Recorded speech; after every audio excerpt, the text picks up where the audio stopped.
Hello guys, মই কাজল ক্ৰা welcome to my mini blog. আজি আমি ওলালো ইটানগৰৰ লোকেল মাৰ্কেট এক্সপ্লোৰ কৰো বুলি কাৰণ মই যতেও যাওঁ তাৰে মই লোকেল মাৰ্কেটবোৰ ভিজিট কৰি খুবেই ভাল পাওঁ আৰু আহি দেখা পালো ইয়াতে বিভিন্ন ধৰণৰ শাক-পাচলিবোৰ খুবেই ভাল লাগিল মোৰটো কিন্তু আমি যতেই নাযাওঁ কিয় আমাৰ নৰ্থ ইষ্টত ফুৰিবলৈ ভূত জলকীয়া আমি দেখিবলৈ পাওঁৱে পিছে জলকীয়া খাই কোনে কোনে ভাল পায় মইতো খুব জ্বলা খাওঁ গাইজ আৰু এইটো বোলে কিবা চিকেনৰ আচাৰ তাতে তেওঁলোকে এনেকৈ পেকেটিং কৰি বিক্ৰী কৰে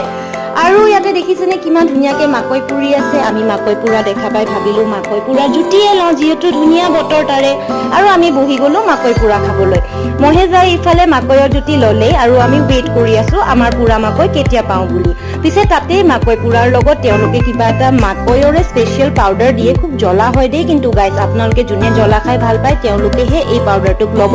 আৰু যোনে জলকীয়া কম খায় তেওঁলোকে এই পাউডাৰটোক এভয়েড কৰিব আশা কৰিছো ব্লগটো আপোনালোকে ভাল পাইছে বাই